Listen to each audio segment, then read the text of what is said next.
She had the ticket, the seat, the status, but when Camille Brooks, a calm and accomplished black tech founder, boarded her first-class flight, something else boarded with her assumption. Moments later, she was humiliated and removed from the plane. No explanation that made sense, no apology, just a quiet suggestion that she didn't belong. But what if the woman they kicked off wasn't just any passenger? What if she was someone powerful enough to change the entire system? Why did the crew act the way they did? What happens when the person you tried to erase comes back, not for revenge, but to rebuild the very place that broke her? And how far would you go to make sure the next black woman never hears the words, "You don't belong" again? This isn't just a story of injustice. It's the story of transformation, of a woman who turned shame into strategy and power into purpose. Get ready, because what happens next will stay with you long after the plane lands. If this moved you already, make sure to like, share, and subscribe to our channel. Now, let's begin the story of Camille Brooks. The first thing Camille Brooks noticed that morning was the light. It filtered gently through the linen blinds of her Boston apartment, casting a golden halo on the hardwood floor. She took a long breath, steady and deliberate, the way she always did before a big day. There were no alarms blaring, no last-minute packing chaos, just quiet focus. She had planned for this moment down to the last detail. Today was the pitch, not just any pitch, a chance to present her company, ClearGrid Analytics, to a group of climate tech investors in Los Angeles. If it went well, she could secure the funding to expand their energy optimization software to scale across North America. If it didn't, well, she didn't let herself think too hard about that. Camille was not one to gamble. Everything about her life had been meticulously built, piece by piece. From her days growing up in a 2-bedroom apartment in Roxbury to graduating top of her class at MIT. From launching her first prototype in a friend's garage to now leading a team of 7, working out of a converted lab near the Charles River. She had done it quietly. No shortcuts, no apologies. She sipped her coffee slowly, the ceramic mug warm in her hands. Her suitcase sat by the door, zipped and upright. A navy blue suit hung crisply on her frame, paired with black flats and a white blouse with soft pleats. Her hair, natural and coiled, was pulled into a high puff, not too bold, not too subdued, just right. As she rode in the back seat of the rideshare to Logan International Airport, Camille reviewed her slides on a tablet. She double-checked her boarding pass, first class, seat 2D, flight 388, Solis Air, non-stop to Los Angeles. She had chosen first class intentionally. She needed rest, space, and above all, no distractions before the biggest pitch of her life. The airport was its usual orchestra of motion. Rolling bags, fluorescent lighting, children tugging on parents' coats. Gate announcements punctuated the air like staccato notes. Camille moved through security with practiced grace, offering smiles where needed, but never stopping long enough for small talk. At the gate, she sat near a window, watching planes taxi against the rising sun. She opened a folder, briefly skimming a few talking points, though she already knew them by heart. She closed her eyes for a moment, feeling the hum of excitement beneath her nerves. This was the kind of day she had imagined when she first wrote CEO next to her name in a notebook, age 16. When boarding was announced, Camille stood, scanned her digital ticket, and offered a polite thank you to the gate agent. The jet bridge was cool and quiet. a tunnel of anticipation. As she stepped onto the plane, a male flight attendant with warm eyes greeted her with a nod and a smile. She nodded back, but just a few steps behind him stood another woman. Blonde, mid-40s, pressed uniform. Her name tag read Tracy. Her eyes met Camille's, then flicked down to the boarding pass in her hand. The expression wasn't unfriendly. Not quite, but it wasn't welcoming either. Camille kept walking. Seat 2D was against the window, a soft gray leather chair with ample legroom and a polished tray table. She placed her laptop bag beneath the seat and sat down, adjusting the collar of her blouse. The man in 2C beside her glanced over, smiled briefly, and returned to his newspaper. She exhaled. So far, so good. The boarding process continued. Camille half listened to the announcements while skimming through her final pitch notes on her tablet. Across the aisle, a couple laughed softly over a podcast. Someone behind her asked for ginger ale. Then came a soft voice. "Excuse me." Ma'am Camille looked up. It was Tracy, the flight attendant. Her expression was flat, controlled. "Can I see your boarding pass?" "Please." Camille blinked, surprised but not alarmed. "Of course," she said, pulling it up on her phone. She held it out. Tracy looked at the screen for a long moment. "Too long. This says first class. You're in 2D. Camille nodded slowly. "Yes, that's what it says." Tracy's mouth tightened slightly. She leaned over and glanced at the overhead bin, then at Camille's laptop bag. "Is this your bag?" "Yes, it is." Tracy nodded but said nothing. She turned and walked away without another word. Camille frowned. Her stomach stirred, but she shook it off. Maybe just protocol. Maybe someone else had a duplicate seat. She had seen weirder glitches on planes before. She turned back to her tablet, though the words now seemed less clear, the font smaller somehow. She heard murmurs a few rows back, didn't think much of it, until Tracy returned, this time with another flight attendant, a tall man with a square jaw and a no-nonsense posture. His name tag read Greg. "Ma'am," Greg said, "I'm going to have to ask you to step into the aisle." Camille's heart sank. "I'm sorry. What's the issue?" she asked, trying to keep her voice steady. "There's a problem with the reservation. We just need you to step out for a moment while we sort it out." Camille didn't move. "My reservation is in order," she said, holding up her phone again. "I paid for this seat. I checked in properly." "What exactly is the problem?" Greg's jaw shifted. He leaned in slightly. "We just need to verify something with the gate agent. It won't take long." Camille looked around. Passengers were now openly watching. The man in 2C had set his paper down. Something in her chest tightened. A familiar ache. She wanted to argue. She wanted to shout. But another voice echoed in her head. Her mother's voice. "Always stay composed. They want you rattled." So Camille stood. She picked up her bag, walked quietly down the aisle as the entire cabin followed her with their eyes. Not one person spoke. Not one voice said, "This isn't right." She stepped off the plane, alone. The air outside the jet bridge was noticeably cooler than inside the plane, but Camille Brooks barely registered it. Her skin prickled with a heat that had nothing to do with temperature.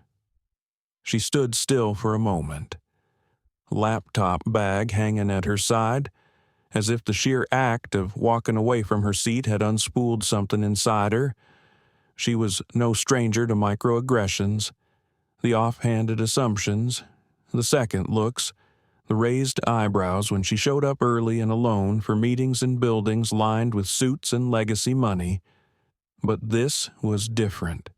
This was louder, public, coded in institutional authority.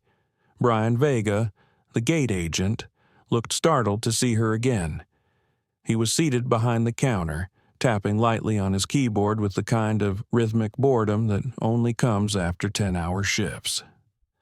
"Hi. Is there a problem?" he asked, standing slowly. "I was asked to deplane," Camille said calmly, though her voice had thinned around the edges. "They said there was an issue with my reservation." Brian blinked. "Really, let me check." His fingers danced across the keyboard. A moment later, he frowned and looked up at her. "No, you're listed in 2D. It's a valid reservation. Checked in. Cleared. Everything looks normal on my end." Camille nodded once, not surprised. Her hands clenched inside her coat sleeves. Brian glanced over her shoulder at the flight attendants still inside the cabin. Tracy was visible through the crack of the open door, arms crossed, watching. Her lips moved, murmuring something to Greg, who leaned in. "They filed a PDR," Brian said softly, turning the monitor so Camille couldn't see. "Passenger discomfort report. It gives the crew discretion to remove a passenger if they feel unsafe or uncomfortable." Camille's brows rose. Uncomfortable. I was sitting silently in my seat, reviewing a presentation. I said nothing to anyone except to greet the man next to me. Brian looked down at the counter. He shifted from one foot to the other. "I'm really sorry, ma'am. I'm not in a position to override the cabin crew on a PDR. Their authority is protected once the aircraft doors are closed. Technically, even now." Camille swallowed. The feeling inside her was strange, not just rage, something colder, like humiliation settling into her bloodstream. She turned away and found a bench across from the gate, tucked into a corner beneath a vending machine. The fluorescent lights buzzed faintly overhead. She sat down, still upright, and placed her bag at her feet. Passengers were still boarding. Some passed by without looking. A few stole glances, whispering as they walked. One woman, middle-aged with curls tucked under a head wrap, paused briefly. Their eyes met. "I saw what happened," the woman whispered, glancing toward the gate. "That was wrong." Camille nodded, her throat tightening. "I'm Veronica," the woman added. "Veronica Ellis. If you need someone to confirm what you did and didn't do, call me, please." She slipped Camille a small card. It was handwritten. A cell number. Nothing more. "Thank you," Camille said quietly. Veronica gave her shoulder a gentle squeeze and walked toward her own gate. Camille stared at the number for a long time, then tucked it into her blazer pocket. The screen above the gate now read "Flight closed." The doors had been sealed. Her flight was gone. The silence roared in her ears. Camille reached for her phone, opened her travel app, and began scanning for alternatives. Another Solis Air flight to Los Angeles was departing in 4 hours. It wasn't ideal, but it was the only direct one that could still get her to her investor meeting by evening. She checked the time. If she moved quickly, she might still make it. She stood and returned to the counter. Brian was now joined by a supervisor, a woman named Carla with a kind but weathered face. Camille gave a quick, factual explanation and requested a new booking. Carla read something off the monitor and nodded.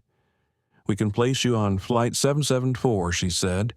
"Departs at 2:15 p.m. It'll be the same aircraft model, similar seating. We're placing you in 3C this time." Camille raised an eyebrow. "Not 2D. It's already occupied," Carla said, glancing up.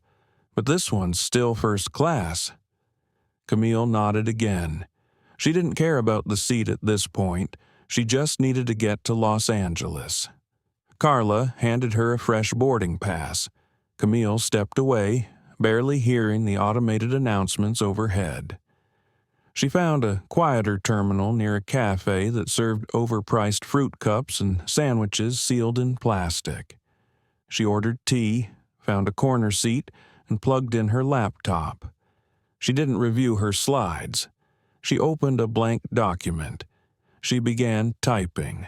Date June 14th, flight Solis Air 388 from Boston, Logan International to LAX passenger Camille Brooks, seat 2D issue, wrongfully removed from aircraft despite valid ticket, confirmed identification, and zero cause. She detailed everything, the names she had seen on badges, the exact phrasing used, her own calm tone, the silent tension, the looks, the refusal to explain. She documented how she was treated, how she was watched, and how no one stood up except one stranger. She saved the file, closed the laptop, stared at her reflection in the black screen. Then she opened her messaging app and typed a quick text to her assistant. "Priya, got bumped off the flight. Rebooked. Will be cutting it close to meeting. Will explain later. Please buy me 20 minutes if you can." Priya responded instantly, "Are you okay?" "Do you want me to cancel or reschedule?" Camille hesitated before replying. "No. We fight through this. Meeting is on." She didn't cry. She wanted to. The pressure behind her eyes pushed hard, but there was no space for it now. Instead, she sat back in her chair, closed her eyes, and listened to the ambient noise of the terminal. Luggage wheels rolling, children asking for snacks, boarding groups being called. It was all ordinary. But for her, this day was no longer ordinary. It was a marker, a before and an after. The minutes before boarding her rebooked flight felt like hours. Camille Brooks sat in a quiet section near gate C-18 phone screen, dimmed in her lap, her tea long gone cold. She hadn't touched the fruit cup. Her appetite had vanished back on the tarmac with her dignity. Around her, travelers scrolled, laughed, talked on phones. They were living in a different world. A world where simply sitting in the seat you paid for didn't provoke suspicion. A world where existing wasn't interpreted as defiance. Camille looked at her boarding pass again. Flight 774, Solis Air, seat 3C, still first class. But she would no longer be near the window. It was a small thing, but the symbolism stung. The original seat, the one she chose, had been taken from her. Now she would fly into uncertainty in a position she hadn't chosen. When boarding was called, she moved without expression. Her feet felt heavy against the carpeted jet bridge. She could feel her pulse in her palms.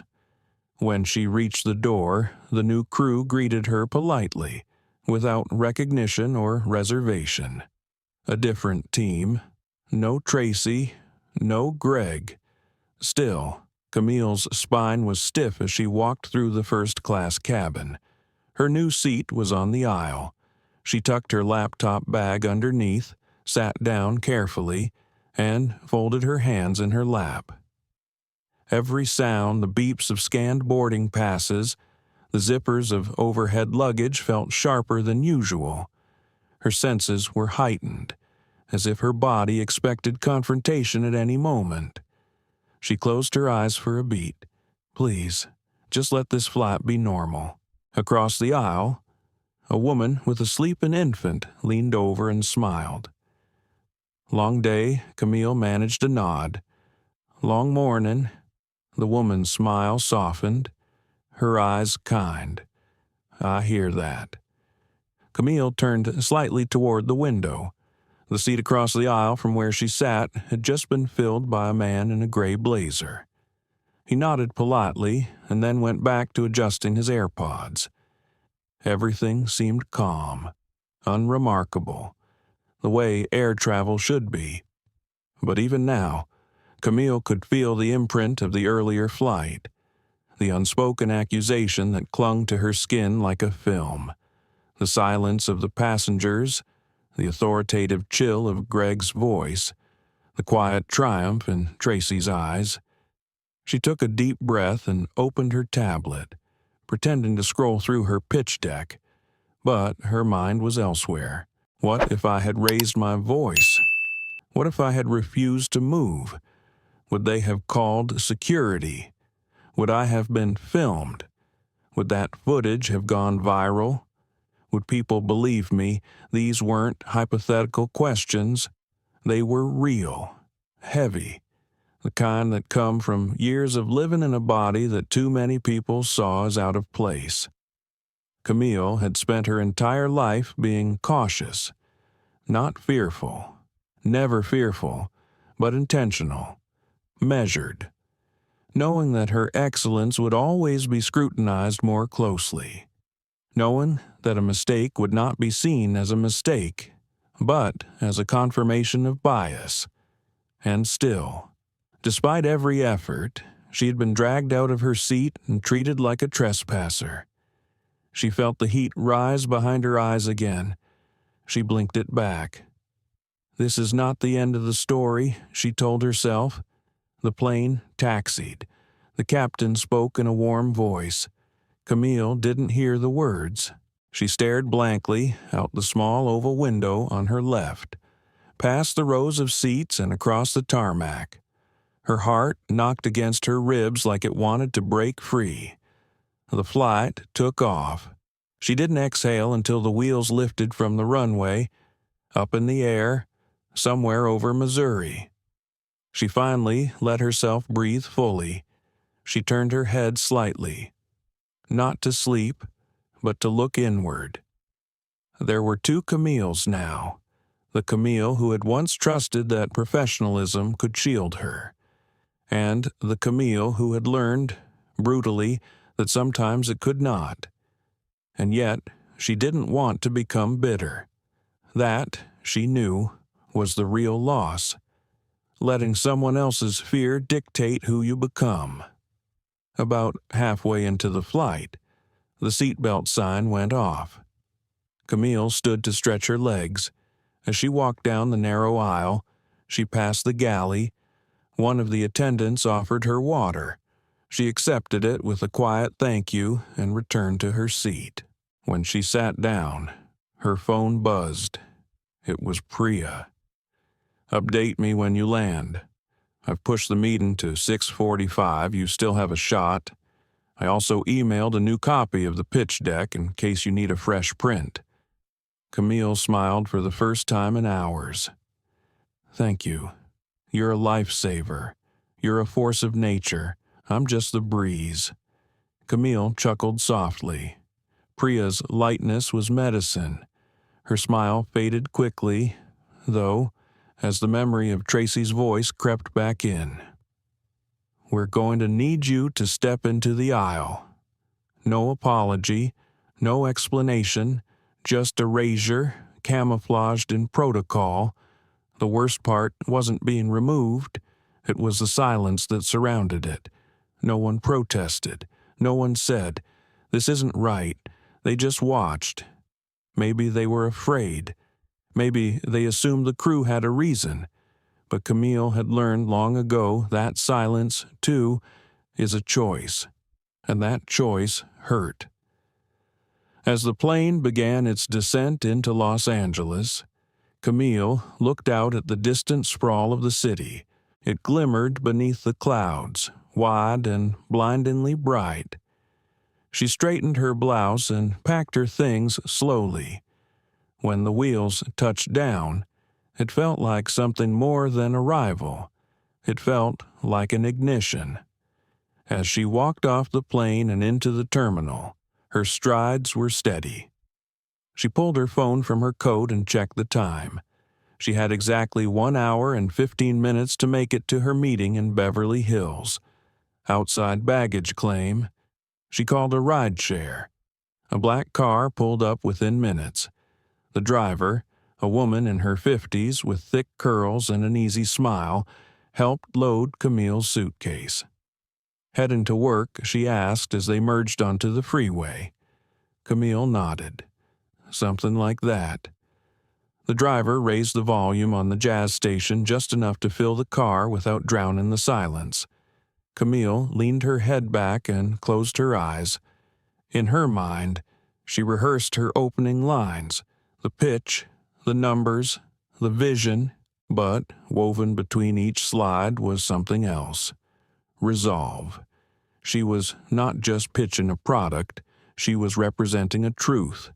That excellence doesn't erase discrimination, and that dignity is not something granted.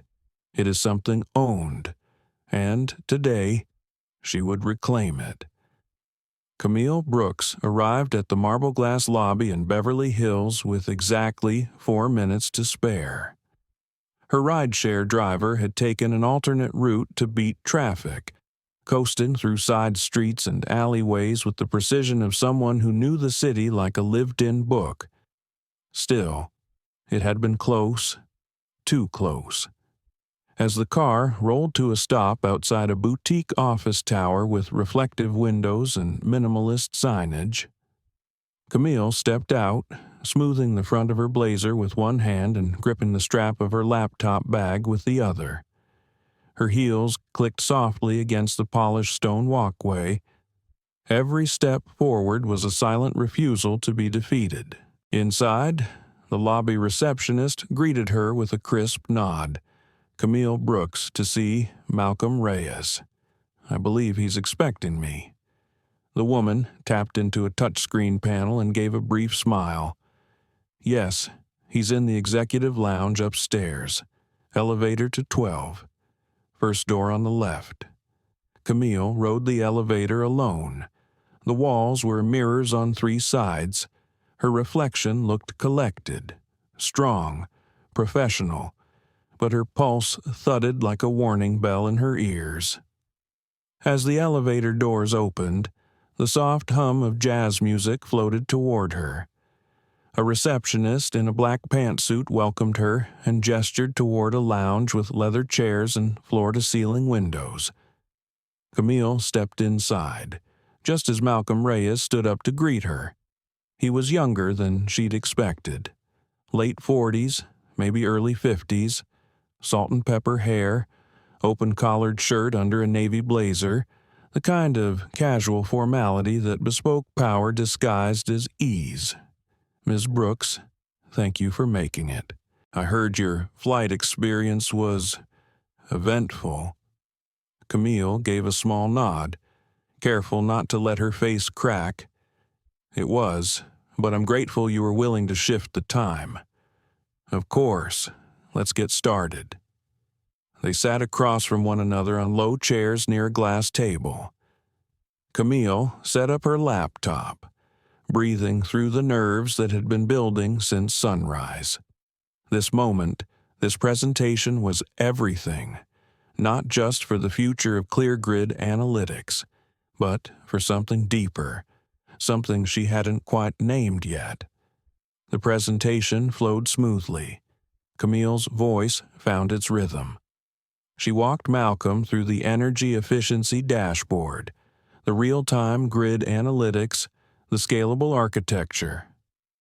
She spoke about pilot results, about solar farms already integrating the software in Arizona and New Mexico, about how the platform reduced energy loss by up to 18%.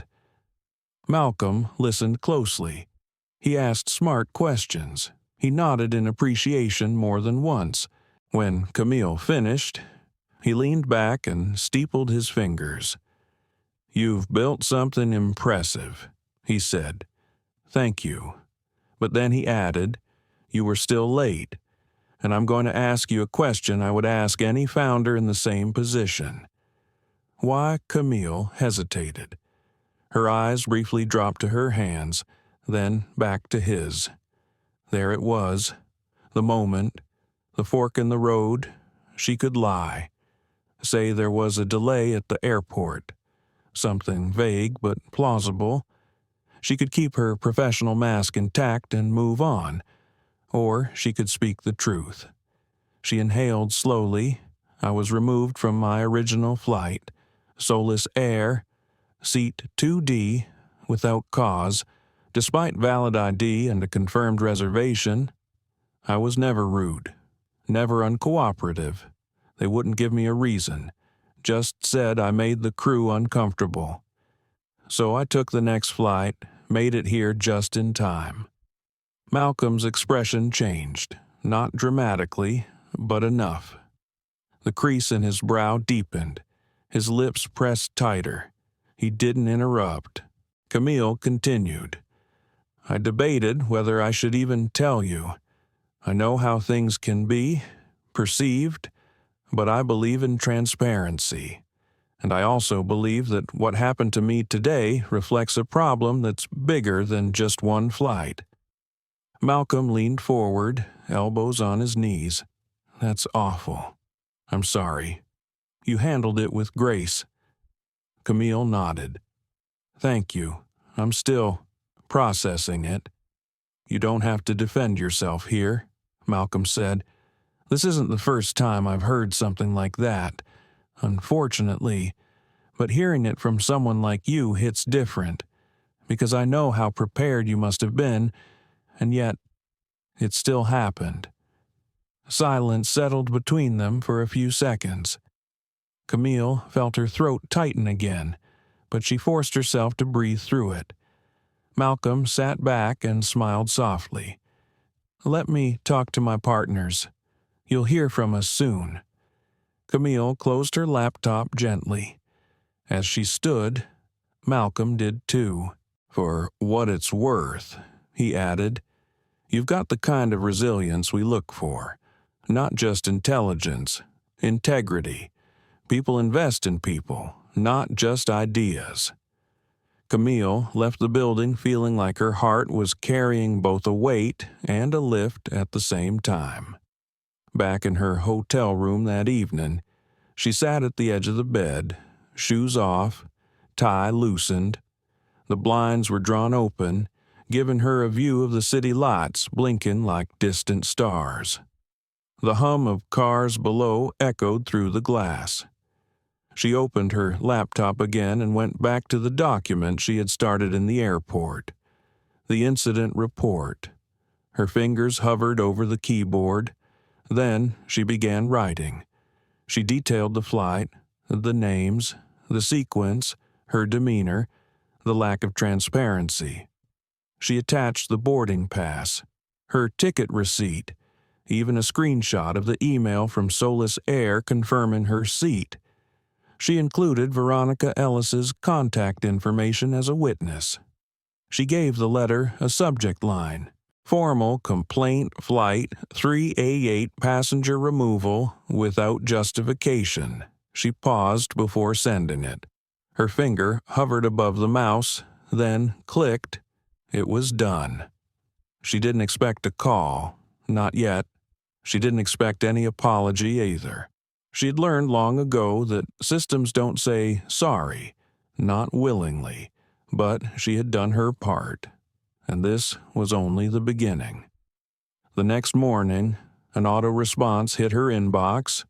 Solis Air's customer care department acknowledged the submission and thanked her for her feedback.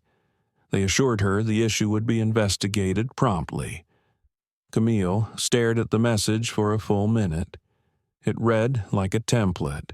Sterile, distant, polished, empty. She closed her laptop. Her phone buzzed. A text from Priya. Did you send it? Yes. Proud of you. And by the way, you made waves. Malcolm emailed this morning. They want a second meeting with his full team. Camille felt her breath catch for a second. A follow-up meeting. That meant she was still in this, still seen, still heard, and maybe, just maybe still powerful. She replied with one word, confirmed. Then she stood, moved to the window, and looked out across the city. There was still so much to do, but for now, the silence had been broken. Camille Brooks stood in the center of her hotel room, staring at her reflection in the full-length mirror. It was nearly 9 a.m. in Los Angeles. Her follow-up meeting with Malcolm Reyes and the other partners at Redwood Capital had been confirmed for the next day. But that wasn't why her stomach fluttered with unease. It was the silence from Solis Air. Since submitting her formal complaint, Camille had received nothing beyond the initial automated response. No call, no questions, no clarification. The airline had acted as if removing a well-dressed black woman from a paid seat in first class was a scheduling hiccup, a minor glitch, not an act of public erasure. She stared at her reflection again. Today, she looked polished. A sleeveless white blouse, soft gold earrings, slacks that flowed like water when she moved. The look was professional, disarming, strategic, but her eyes told the truth. They looked tired, focused, unforgiving. Her phone buzzed. It was a news notification. She swiped it open without thinking. Airline under fire after black executive says she was removed from flight without cause. Camille blinked. There was her name. Not the full story, not all the details, but enough. She opened the article. It referenced a leaked complaint that had been circulated internally and somehow made its way into the hands of a freelance reporter. No mention of Veronica Ellis or the specifics. But the words racial profiling and Solis Air appeared in the same sentence.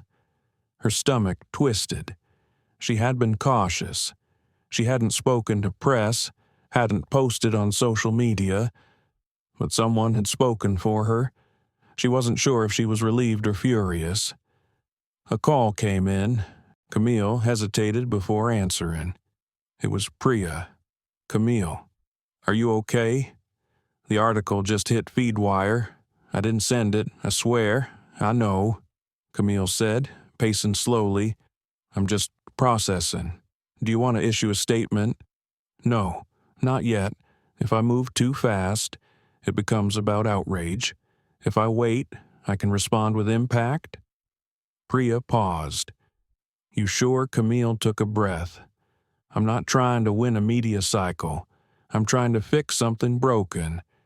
All right, but we should expect fallout. Positive or negative? Always. They hung up. Camille sat on the edge of the bed and let the silence wrap around her again. The rest of the day passed in fragments. She worked through her updated pitch slides. She followed up with 2 new pilot clients for ClearGrid Analytics. She responded to a VC in San Diego who'd heard about her product through Malcolm's network. But the article haunted her. It floated on every screen in the background of her day. By evening, Camille found herself walking through a stretch of downtown Los Angeles near Pershing Square. The sky had turned lavender and soft, with streaks of gold across the horizon. It was beautiful, almost too beautiful for a day like this. As she walked, she passed a group of street performers playing jazz on a corner. A woman in a red scarf danced barefoot on the pavement while tourists clapped in rhythm.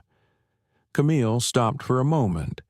There was something freeing about that scene, raw and alive. No performance notes, no polish, just presence. She envied it for a second, because her own life, despite its triumphs, was a curated battlefield. Every move mattered. Every pause had consequence.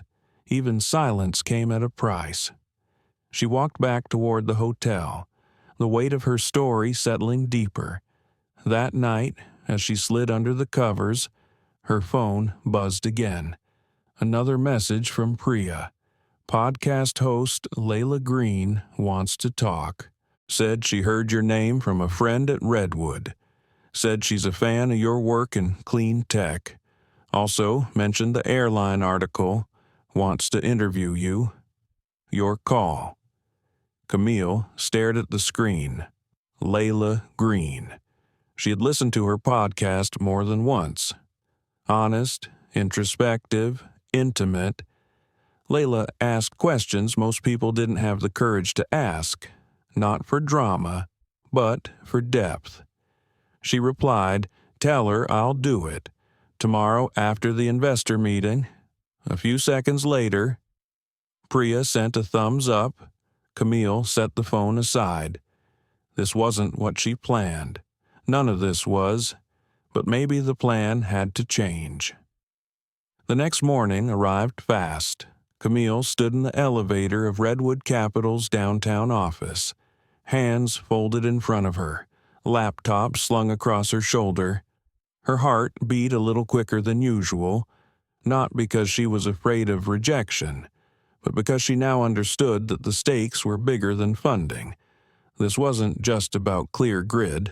It was about whether credibility could survive injustice, whether a woman like her could be heard on both sides of a scandal and still be trusted. The elevator opened. She walked into the same glass-walled conference room as before. This time, there were 5 people seated: Malcolm Reyes, Lana Marsh, Tobias Kim, and 2 new partners she had never met.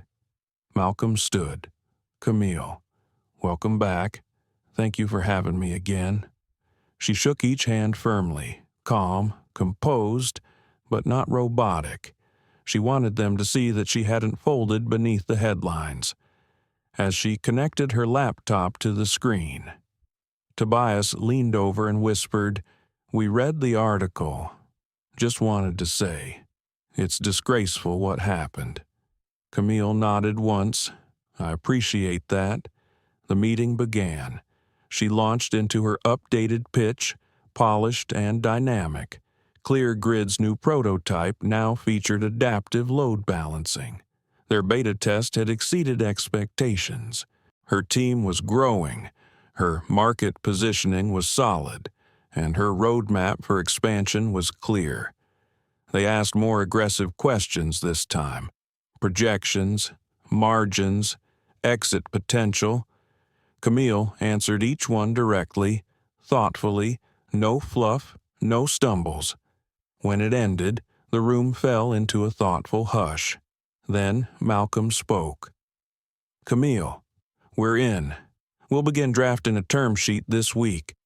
Camille didn't smile outwardly, but inside, something opened. "Thank you," she said. "I'll make it worth your while." Malcolm nodded, then added, "And Camille, if you ever want to go public with your story, we'll back you, privately or otherwise." Camille met his eyes. "Let's fix the system first. Then we'll talk." Camille Brooks left the Redwood Capital office with a quiet fire in her chest. Not the kind of blaze that demanded shouting or celebration, but the slow, steady warmth that meant something real had just happened. She had pitched her vision. They had believed her, not just in the numbers, but in her. The sidewalk felt different beneath her shoes this time, firmer. She moved through the Los Angeles air like someone who had just wrestled gravity and won. As she slipped into the back seat of a waiting car, her phone buzzed again. It was a calendar reminder from Priya. Podcast recording with Layla Green, 2:30 p.m., Studio 6, Wilshire District. Camille stared at the notification for a moment. She had almost forgotten. Almost. The car began to move through mid-afternoon traffic.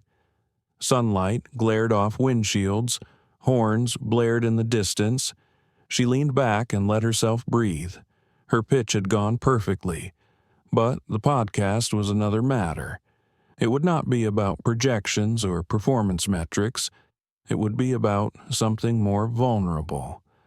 The story she hadn't planned to tell, at least not like this. When the car pulled up outside a narrow building tucked between a juice bar and a yoga studio, Camille stepped out and adjusted her blouse. She had changed into a soft gray sweater during the ride. No need for armor now. Inside, the studio was smaller than she expected. Cozy, in fact.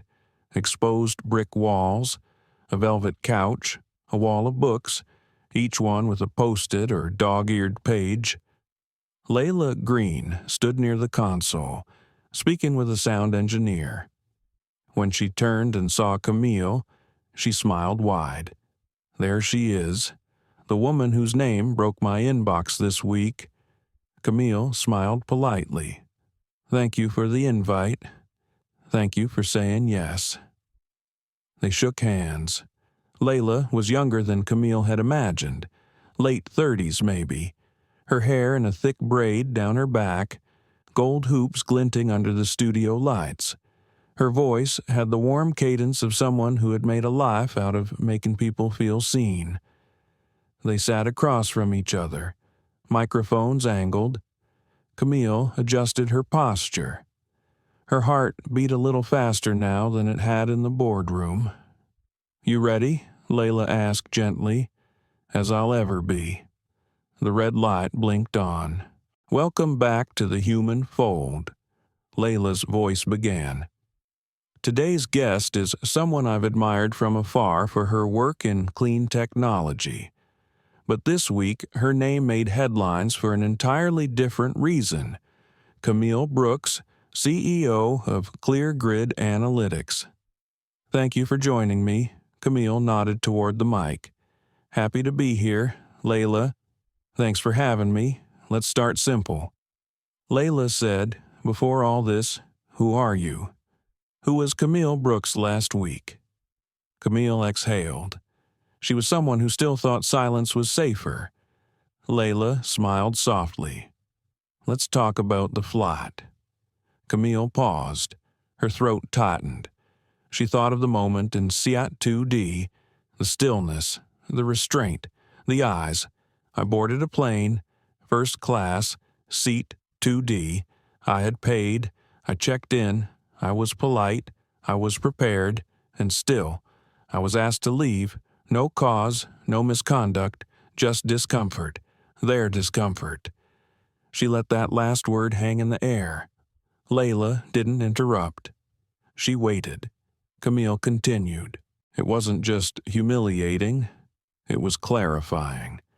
Because I've spent my whole life thinking if I just work harder, present better, stay composed, then I can outrun other people's assumptions. And now I know I can't. And what did that moment teach you? That excellence does not shield us. That dignity is not always respected. And that if I stay silent about what happened, I become complicit in letting it happen again. Layla nodded, scribbling something in a notebook. Did anyone speak up on the plane? One woman, a stranger. She came to me afterward, gave me her number, said she saw everything. I don't even think she realized how much that meant. That solidarity, Camille's voice cracked. Just slightly. Yes, that moment reminded me I wasn't invisible, and that's all I needed. And now you're not invisible to anyone. Layla added, the story's out. What do you want from this? Not revenge, not noise, just responsibility. I want Solis Air to acknowledge what happened. I want them to look at their policies, their biases, their training. I want systems that stop protecting discrimination behind protocol. And, personally, Camille hesitated. Then answered honestly. I want to never feel like that again. Like I'm a threat for simply existing. For sitting down in a seat I paid for. There was silence, a respectful one. Layla leaned in. Camille, I have to say, you're one of the calmest people I've ever spoken to who has gone through something this violating. How do you carry it? Camille looked down for a moment. You learn to. When you grow up being told the world sees you as loud, even when you whisper, as angry even when you smile, as threatening even when you're trying to stay out of the way. You learn to carry your feelings on the inside. But what do you do with them? You build with them. You build a company. You build a voice. You build something they can't ignore. The red light on the mic blinked off. Layla sat back. That was powerful. Thank you for trusting me. Thank you for asking real questions, Camille said. Layla handed her a card. If you ever want to return, even just to talk, this door's open. Camille tucked the card into her bag. Later that evening, back at the hotel, she sat on the balcony with a cup of tea. She watched the city begin to quiet itself, the lights blinking gently as if trying to rest. She opened her phone. The podcast had already been uploaded. The comments were pouring in. Some were angry, others thankful. Some offered support. A few questioned her story. Expected, unavoidable. But one caught her eye. I've never flown first class, but I know exactly what that silence feels like. Thank you, Camille. You spoke for more of us than you know. She placed the phone face down on the table, looked out over the skyline. Maybe this wasn't the plan, but maybe this was better. Camille Brooks woke early the next morning, before the sun even rose over Los Angeles. Her hotel room was dim, the city still quiet, save for the low hum of trucks on distant streets. She hadn't slept well. Her body was still, but her mind had been on an endless loop.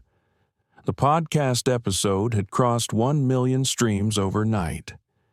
Layla Green's voice had become a soundtrack to a national conversation. Camille's story was being shared by celebrities, reposted by thought leaders, dissected on morning news segments, but Solis Air remained silent. Not a statement, not a correction, not even a call. Camille sat on the edge of the bed, elbows on her knees, holding her phone like it was a pulse monitor. 100 new messages had come in. Her inbox was a storm, some supportive, some hostile, most asking the same question. What happens now? She didn't know. She stood slowly and walked to the bathroom sink. As she brushed her teeth, she caught her reflection in the mirror. There was something different in her eyes now.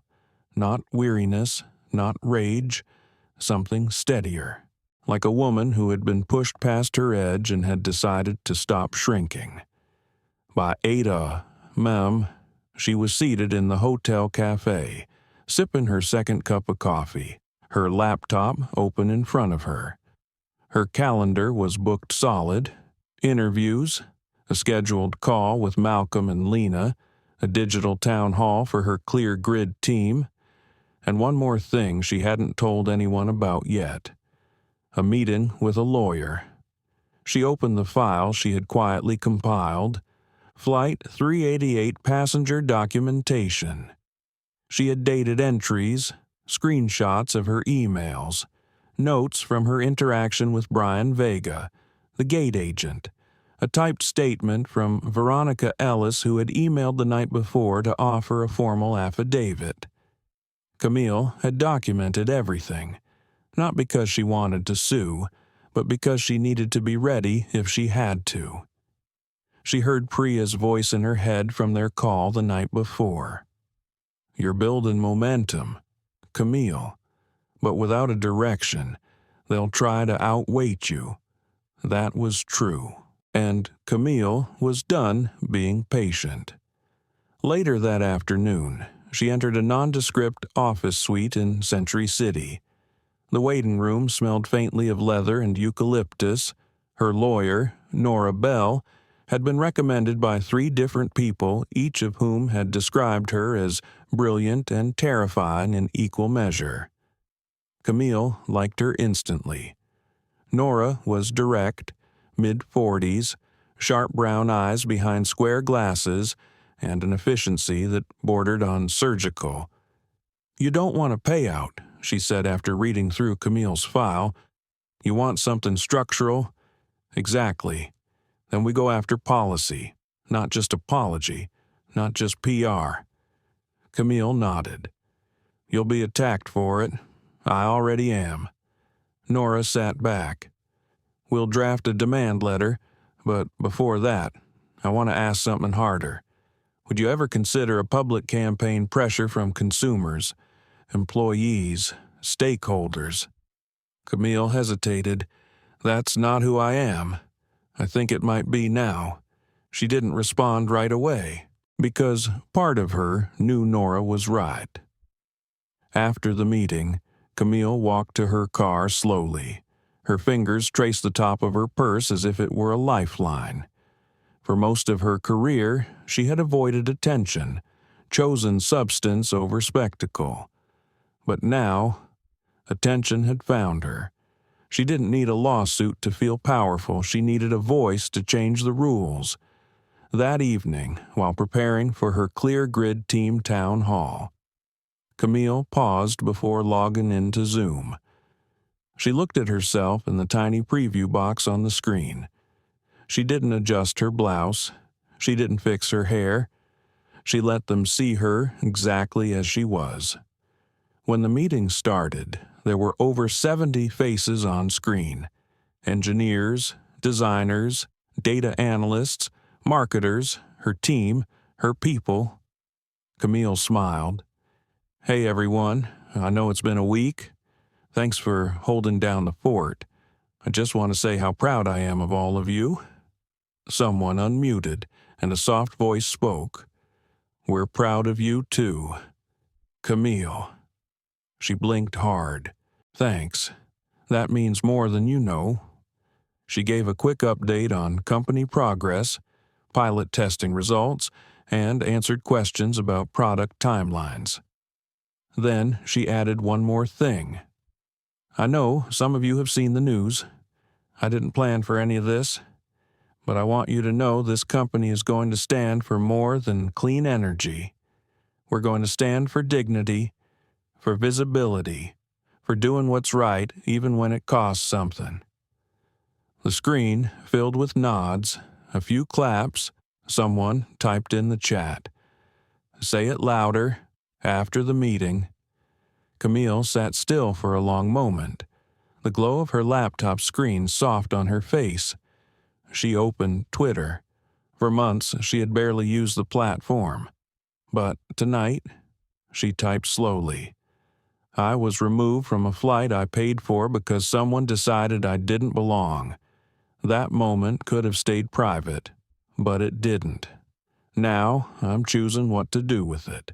Not for revenge, for reform." She hit post. Within 10 minutes, it had over 3,000 likes. By the time she went to sleep, it was being quoted by senators and CEOs.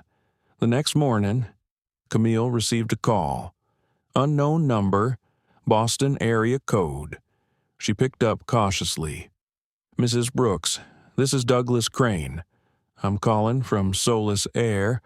I'm the chief of operations." Camille straightened slightly in her chair. "Yes, I wanted to reach out personally and apologize. We are reviewing the incident. We take it very seriously." Camille waited. "We'd like to offer you a personal meeting with our board to discuss possible corrective actions, policy changes, maybe even training initiatives." Now Camille spoke. "Why now?" There was a pause. "We've received significant outreach, and we realize we made a mistake." Camille considered her next words carefully. "A meeting is a start, but I'm not interested in being a PR patch. If I'm going to speak with your board, I expect transparency. I expect structural change, and I expect to speak not just as a passenger, but as a stakeholder in equity." Douglas cleared his throat. "Understood. I'll have our team coordinate with your office." She hung up. For a moment, She just sat there, staring out the hotel window. Something had shifted, not just outside, inside too. For the first time, she wasn't just reacting, she was leading. Camille Brooks stood in the boardroom of the Solis Air corporate headquarters 3 days later. She had agreed to the meeting, but on her terms, no press, no staged photographs, no ambiguous language. She had come for answers and leverage. The room was cold in that sterile corporate way. Glass walls, polished oak table, a screen already projecting the company's mission statement in soft blue letters, connecting the world with care. Camille stared at it for a second longer than necessary. The irony struck hard. Across the table sat 4 people: Douglas Crane, the chief of operations; Nora Bell, Camille's attorney, sat beside her. Next to Douglas was a woman Camille had not met before, introduced as Marissa Clay, head of human resources. There was also a representative from their legal team and a younger man who didn't speak but took notes on a tablet. "Thank you for being here, Miss Brooks," Douglas said, offering a rehearsed smile. "We've been following the developments closely. First and foremost, let me say again, we regret the incident deeply." Camille gave a short nod but said nothing. "We understand your complaint, and your experience were legitimate and unacceptable," Marissa added. "And as a result, we've begun reviewing our training modules and internal bias assessments." Camille leaned in slightly. "Begun? Yes. Well, we are preparing to engage a third-party diversity consultant to begin no." Marissa blinked. "Excuse me," Camille's voice was even, calm, but there was steel underneath. "What happened to me isn't an invitation for a corporate workshop. It's a wake-up call. For your leadership. For your policies. For your culture." Douglas cleared his throat. "We understand. That's why we wanted to meet. We're open to hearing suggestions from your end on what appropriate next steps might be." Camille slid a folder across the table. Inside are 10 proposed changes: policy, protocol, internal escalation pathways, bias audits, passenger verification reforms, quarterly reporting requirements, and mandatory video documentation anytime a passenger is asked to leave a cabin without cause. Douglas opened the folder slowly. His eyes scanned the pages. This is comprehensive. It's also necessary. There was a silence. Then Marissa spoke again. "And your expectations, I mean, in terms of what are you asking of us?" Beyond these changes, Camille looked directly at her. Public acknowledgement of wrongdoing, implementation of the 10 policies within 9 months, a formal letter of apology not to me, but to every customer affected by unjust removals or profiling in the past 5 years, and the resignation of Tracy Hawkins and Greg Sumner. Marissa's eyes widened slightly. Douglas's jaw shifted. That's a lot. That's accountability. Douglas leaned forward. "Ms. Brooks, if I may speak candidly, you're clearly someone of integrity and conviction, but from a legal standpoint, our liability team—" "Let me stop you right there," Camille said. She reached into her leather bag and pulled out a second folder. She handed it over. "That's a purchase intent letter from Clara Duvall at Foundry Equity Group. They're exploring acquiring a minority stake in Solis Air, which I would help oversee as a board liaison, should the deal move forward." The room went still. Douglas frowned. "I wasn't aware Solis was even entertaining private equity bids. They aren't yet." Camille smiled faintly. "But your shareholders might be, after last week's stock slide and the press fallout." "You want to be on the board?" Marissa asked, stunned. "I don't want a seat for status. I want it because this company needs more than a clean press release. It needs vision and memory. Someone who remembers what it feels like to be on the other end of your decisions. Douglas opened the folder. There it was, Clara Duvall's letter, on official letterhead, expressing formal interest in a 5% acquisition stake, contingent on operational reform. Douglas looked up. You planned this? Camille nodded slowly. I endured public humiliation, systemic erasure, and a news cycle I didn't ask for. The least I could do was prepare. Marissa folded her hands, and if we decline, Camille met her gaze. Then I'll go public with every document I've collected, every inconsistency, every email. I'll release my legal complaint, the affidavits, the boarding records, and I'll let the public decide what belongs in the sky. Douglas sat back, silent. Nora Bell finally spoke for the first time.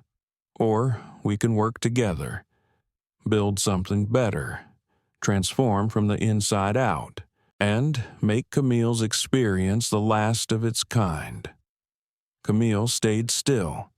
She didn't gloat, she didn't blink, she had delivered her offer. The silence that followed wasn't awkward, it was reverent. Douglas finally spoke. Give us a week. Camille nodded. You have 5 days. That night, Camille walked through her hotel room with no music, no television, just the soft rhythm of her heels on the carpet. She stood by the window, staring out over the city she once feared she would lose herself in. Instead, she had redefined it. Her phone buzzed, a text from Clara. Well done. I've never seen a room turn that fast, Camille replied. I didn't turn it. I held the mirror up. They just didn't like what they saw. The next day, social media erupted again.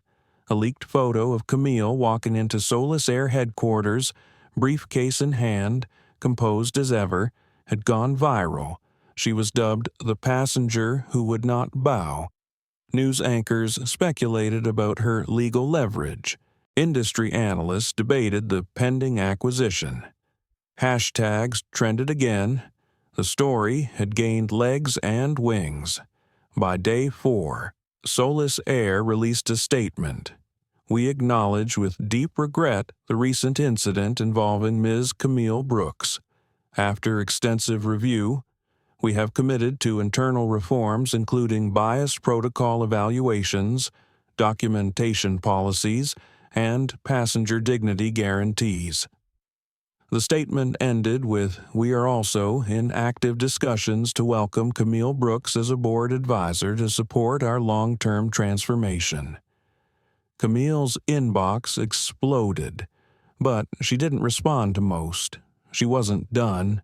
She wasn't just becoming a face of reform, she was becoming its architect. Camille Brooks stood at Gate 4B of Logan International Airport, the same terminal she had flown from weeks earlier. The early morning light poured in through the wide glass windows, stretching across the tiled floor like pale silk. Her carry-on rested by her ankle.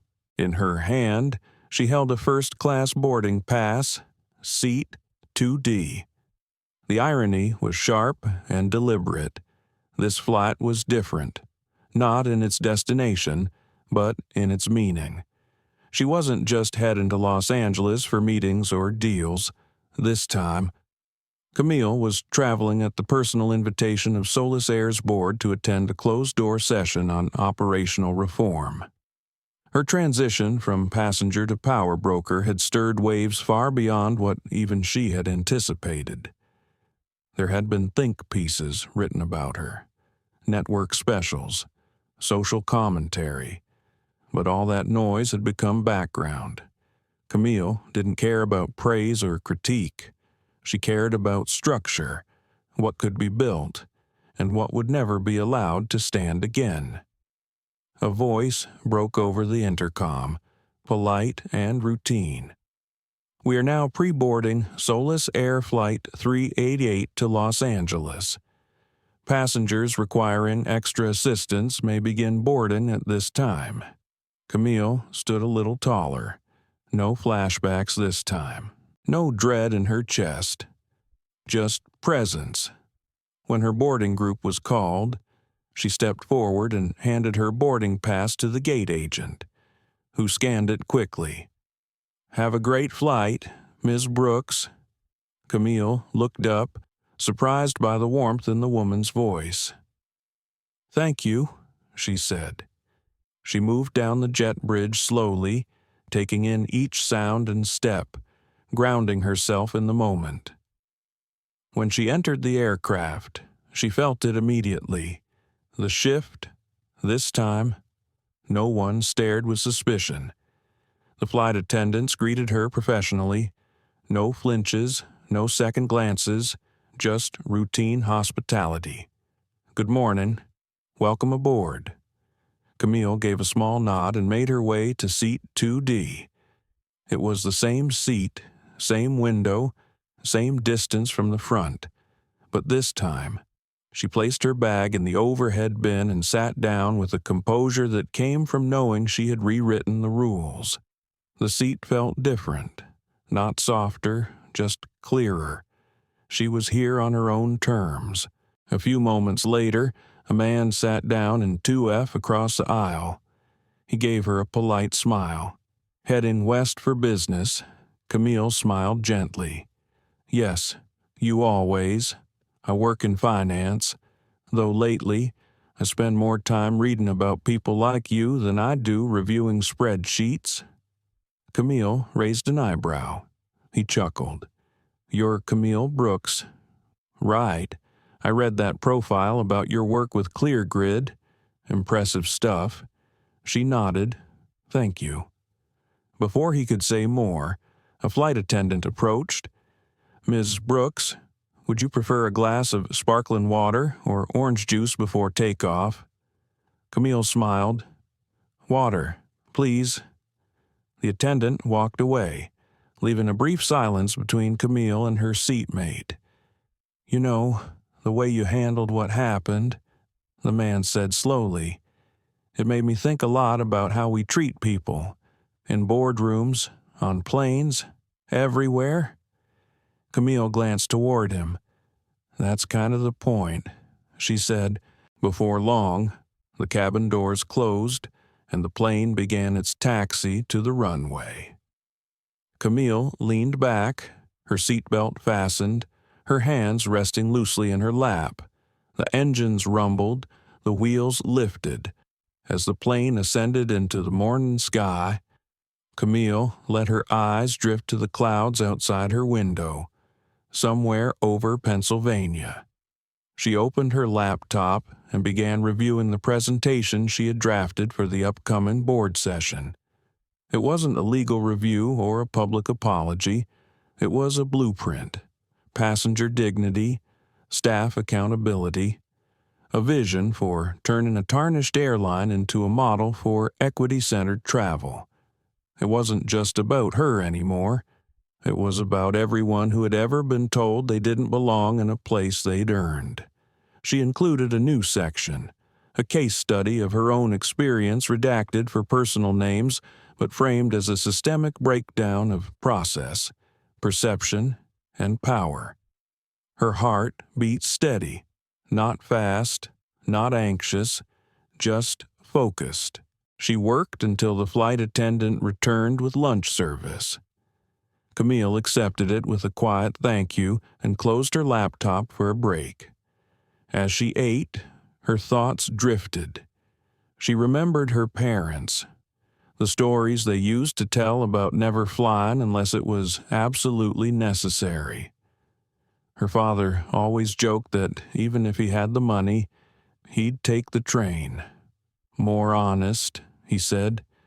"You know who's in charge and how much room you've got." Camille wondered what he would say now. Would he be proud? Would he be scared for her? Maybe both. The seatbelt sign dinged off, and passengers began to shift, use restrooms, and stand to stretch. Camille remained seated. She didn't need to move. She had already moved the system. At one point, a flight attendant returned with a small envelope. This just came from the cockpit. Ms. Brooks, from Captain Soto. Camille opened the envelope. Inside was a handwritten note. Ms. Brooks, welcome back. I read about what happened. I hope this flight is the first of many better ones. Thank you for not giving up on us. Camille folded the note slowly and slid it into the side pocket of her laptop bag. The gesture was small, but it meant something. Maybe not everything had to be demanded. Maybe some things could be offered. As the flight began its descent into Los Angeles, Camille sat upright and buckled her belt. The city below glittered through the haze. She thought about how many versions of herself had walked through its streets these past few weeks. The passenger, the entrepreneur, the witness, the advocate, and now, maybe, the steward of something greater. When the plane landed and pulled into the gate, Camille didn't rush to stand. She waited. She listened. No one challenged her presence. No one questioned her belonging. She rose calmly, retrieved her bag, and stepped into the aisle. As she exited the aircraft, one of the newer attendants nodded at her with quiet recognition. Thank you for everything you're doing. Camille gave a small smile. Thank you for seeing it. She stepped into the jet bridge, the light from the airport washing over her face. She didn't look back. There was no reason to. This time, the sky had kept its promise. The boardroom on the top floor of Solis Air's Los Angeles headquarters was designed to impress. Floor-to-ceiling windows overlooked the skyline. Everything gleamed polished chrome, walnut-paneled walls, glass sculptures no one could name. But what struck Camille Brooks most wasn't the grandeur. It was the silence. She stood at the head of the table, clicker in one hand. Her laptop screen mirrored across 3 wall-mounted displays. She had been speaking for nearly 20 minutes, walking the board through her 10-point reform plan. When she noticed the shift, their posture had changed. Leaning forward, arms no longer crossed, phones set down.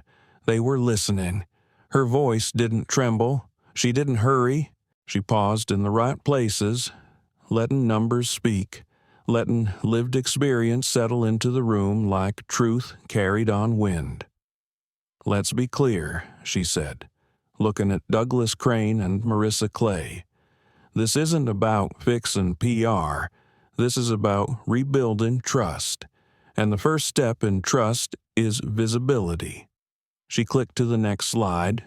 Internal data shows that in the last 18 months, 72% of in-flight passenger complaints involved vague or subjective noncompliance claims. But only 13% of those incidents led to official review. Of those, nearly half involved black or brown passengers. A quiet inhale echoed from someone near the end of the table. Camille continued, Your crews aren't all racist. That's not the claim. But they are operating in a system that doesn't teach them how to recognize bias or how to stop it once it begins.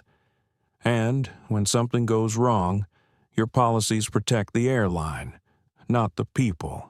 The next slide displayed a side-by-side comparison of existing versus proposed protocols.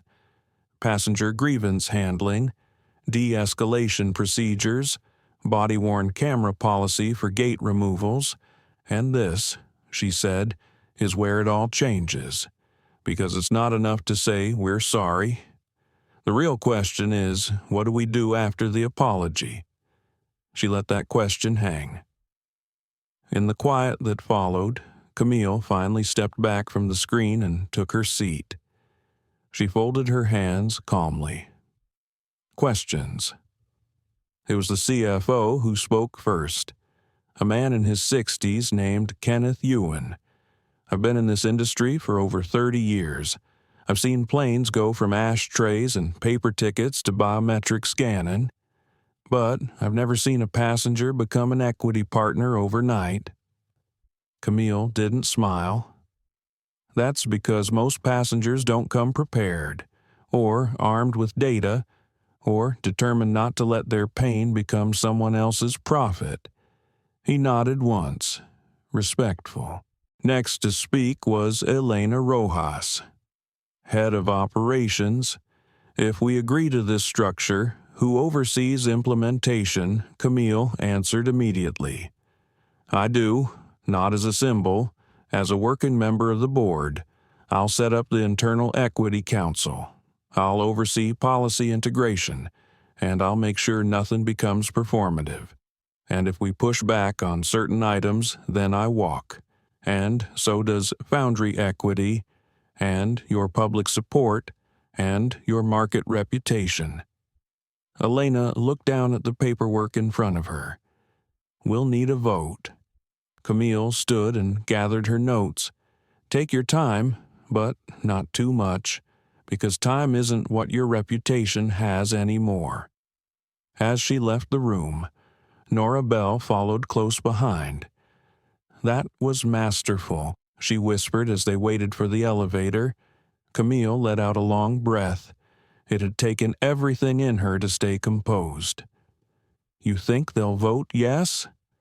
Nora smiled. They'd be fools not to. Back in her temporary office on the 17th floor, Camille removed her blazer and sat at the desk. She poured herself a glass of water and finally allowed herself to feel the toll of the moment. She wasn't used to rooms bending toward her. Her entire career had been spent adjusting herself, pitching, proving, polishing until she was accepted. Today, for the first time, she had entered a space fully as herself and asked the room to adjust to her. That shift was more than strategic. It was spiritual. An hour later, her phone rang. Private extension. She picked up. Camille Brooks. Miss Brooks, this is Douglas. The vote is in.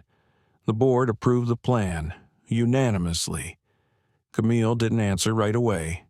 She let the words sink in. Unanimously, yes. They understand the implications and the opportunity. She nodded slowly, even though he couldn't see her. Good. When do we make the announcement? Douglas paused. We were thinking perhaps a private internal memo first. Then, no. Camille's voice was calm but firm. The public deserves to hear it the same way they heard the silence before, loud and without delay. Douglas exhaled. Very well. Press conference, no. Just a joint statement, 1 page, plain language. My edits will be in your inbox within the hour. She hung up. She didn't need a podium. She needed action. Later that night, Camille sat alone in her suite. She ordered dinner to her room, roasted salmon and greens, and opened her laptop to draft the public announcement. She typed slowly, intentionally. Solis Air is proud to announce the addition of Camille Brooks to our board of directors, effective immediately.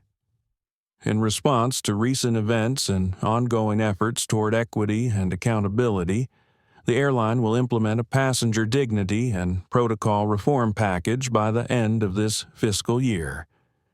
She paused, then added, We acknowledge that no seat first class or otherwise should be denied based on discomfort rooted in bias. The skies must reflect the dignity of every person who walks onto a plane. She read it twice before sending. It wasn't perfect, but it was real. By midnight, the statement was live. By morning, it was everywhere. News anchors said her name again. Camille Brooks, the woman who turned humiliation into governance. On a morning show, Layla Green summarized it best. She didn't burn the house down. She bought a piece of it and changed the locks. Camille watched the clip and smiled. It wasn't about revenge. It had never been. It was about remembrance and making sure no one forgot again. The Solis Air staff meeting took place in a modest auditorium on the second floor of their Los Angeles headquarters. It was the first all-hands in months, but this one wasn't about quarterly updates or training compliance metrics. It was about reckoning. Camille Brooks stood backstage, dressed not for press but for presence. A charcoal blouse tucked neatly into soft navy slacks. No jewelry, no heels, no performance. She wasn't here to play a role. She was here to speak truth into a room that needed to hear it. In the audience sat more than 200 flight attendants, pilots, gate agents, and operations managers. Many of them had flown in just for this. Some were anxious, others skeptical, and a few looked deeply tired, like people who had seen too much but said too little. Camille glanced to her left. Clara Duvall gave her a small nod. Nora Bell was seated beside her, arms crossed but proud. Douglas Crane stood in the corner, tense but alert.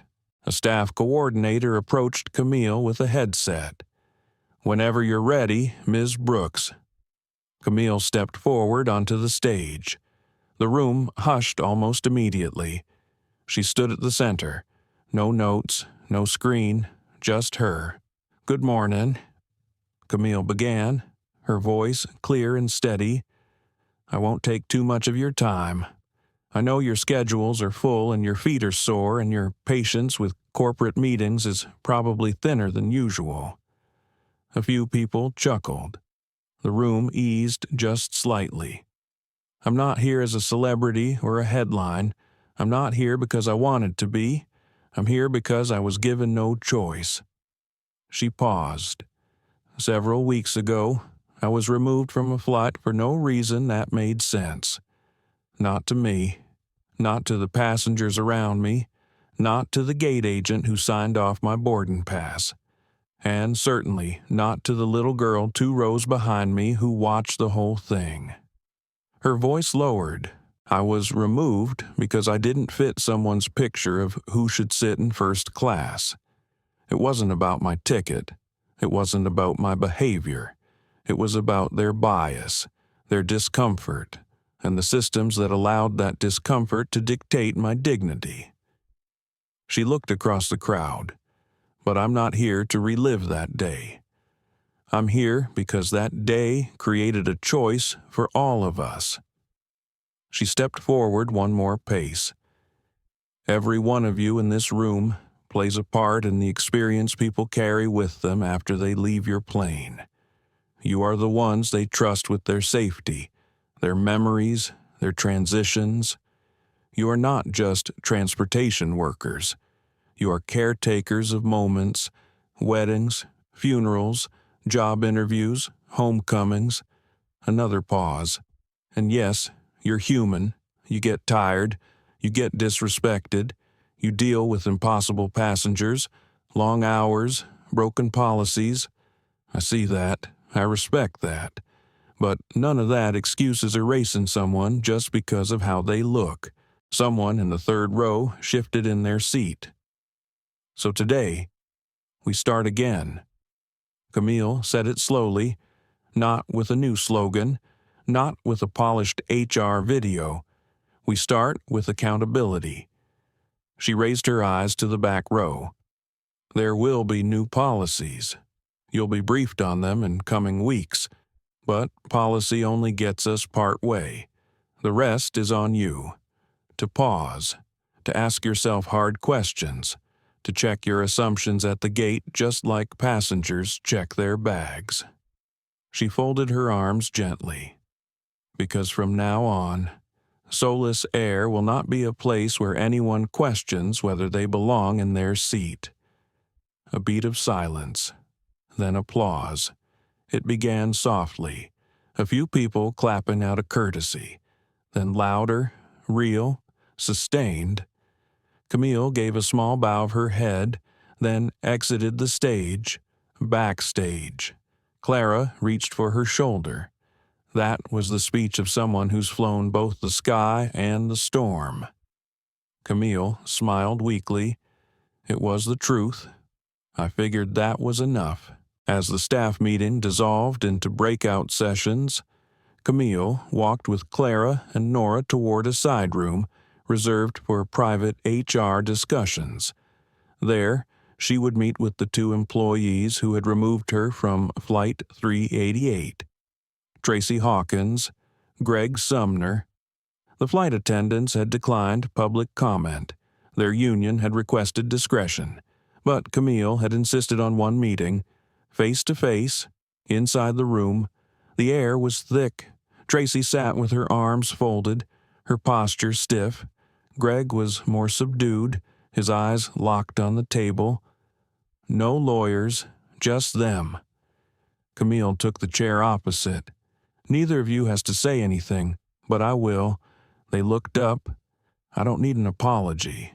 I don't expect a breakdown of what you were thinking. I'm not here to punish. I'm here because people like me rarely get to look the system in the eye. And remind it we're not afraid anymore. Greg nodded slowly, still silent. Tracy finally spoke. I thought I was doing my job. Camille's voice was soft now. You weren't. You were doing your assumptions. Tracy's eyes glistened. She didn't speak again. Camille rose from her seat. This meeting wasn't for closure. It was for clarity. And with that, she walked out. Outside, the sky had opened up, bright and cloudless.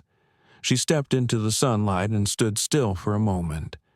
She had faced the machine and emerged standing, not untouched, but unbroken. As she walked back to her office, her phone buzzed. A new email. Subject: final approval. Welcome to the board from Solis Air Governance Committee. Camille smiled. She tapped out a reply. Thank you. I'll see you all at the next quarterly.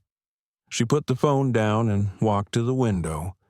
It was nearly time for another flight, but this time she wouldn't just take her seat. She would help chart the altitude. Camille Brooks boarded the red-eye back to Boston with little fanfare. No cameras, no reporters, no turbulence of the past, just her and a small roller bag, a book tucked under her arm, and a piece in her chest that was earned, not handed. Seat 1A. It was poetic and deliberate, not for luxury, but for presence.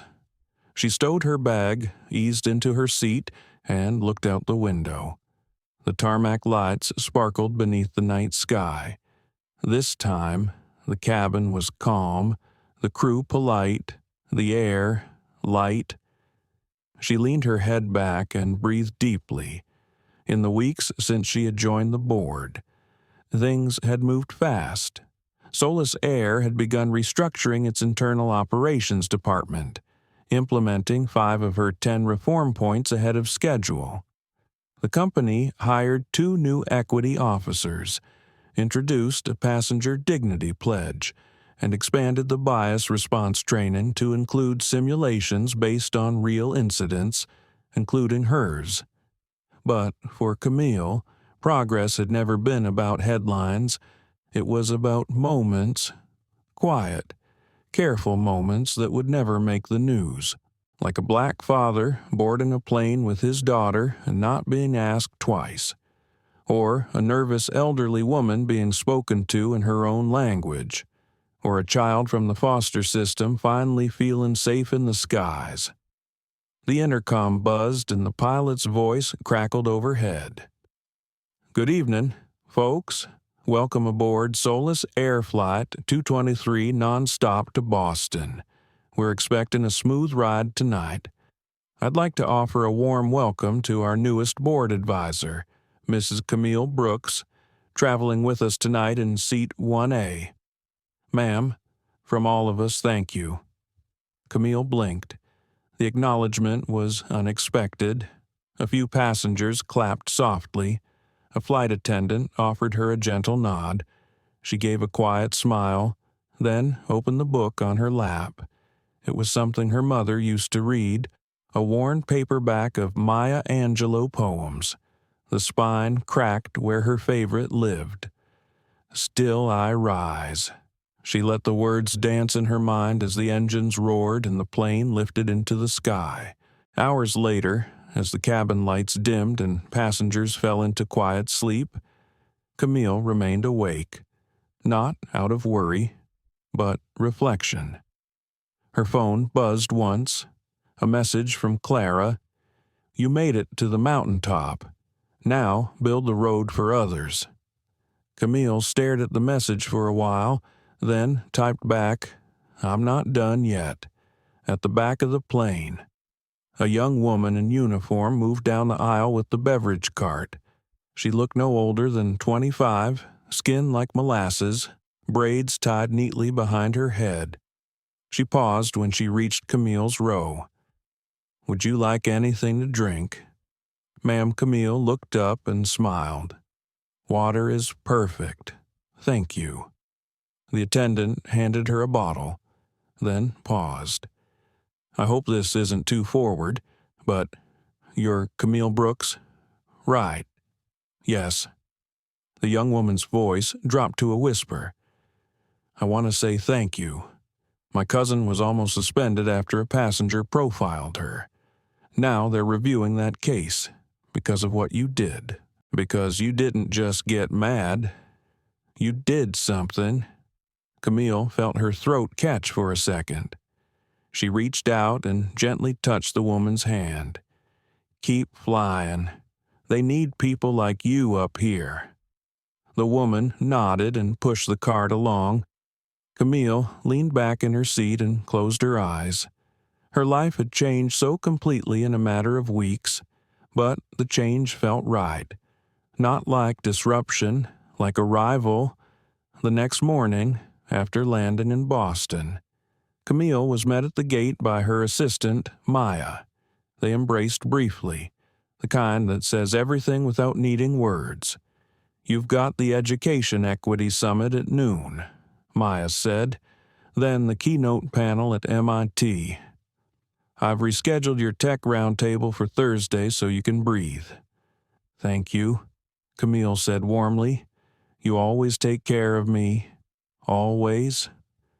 They walked side by side through the terminal, past digital screens now showing a short feature titled Camille Brooks and the Future of Flight. Camille didn't stop to watch it. She had already lived it. Later that week, Solis Air held a ceremony at its flagship training center. Employees, media, and community leaders gathered in a sunlit atrium where the new protocols were formally unveiled. At the center stood a bronze plaque, nothing grand, just a few words, dedicated to those who were told they did not belong. "You always did. You always will." Camille stood nearby, hands folded. She did not cut a ribbon. She did not deliver a speech. She just stood there as people passed by, read the inscription, and paused. Some teared up, some smiled, some simply nodded. Afterward, a child walked up to her, a boy no more than 8, clutching a tiny plastic airplane. "Are you the lady who owns the planes now?" Camille chuckled softly. "Something like that." The boy tilted his head. "Do they listen to you?" Camille knelt so they were eye to eye. "Yes, and someday they'll listen to you too." He grinned and ran off. Camille stood slowly, watching him disappear into the crowd. In that moment, she knew this story would not end with her. It would begin with her. What began as a cruel act of exclusion ended as a powerful blueprint for justice. Camille Brooks didn't just reclaim her seat. She changed the flight path of an entire airline. She reminded us that dignity doesn't come from status or money. It comes from the courage to rise without shouting, to act without bitterness, to lead without permission. But her story also forces us to ask uncomfortable questions. How many people are told they don't belong every single day, in quiet, unrecorded moments? How many systems still reward silence over accountability? And, more importantly, when it's your turn to witness injustice, what will you do? This isn't just Camille's story. It's the story of anyone who has been doubted, dismissed, or disrespected and chose to turn that moment into a movement. So, if this story made you feel something, anything, we invite you to like, share, and subscribe to our channel. Your support helps us tell more stories like this raw, real, and ready to change hearts. Until next time, remember, everyone deserves a seat, and no one should ever have to fight just to keep it. Thank you for watching.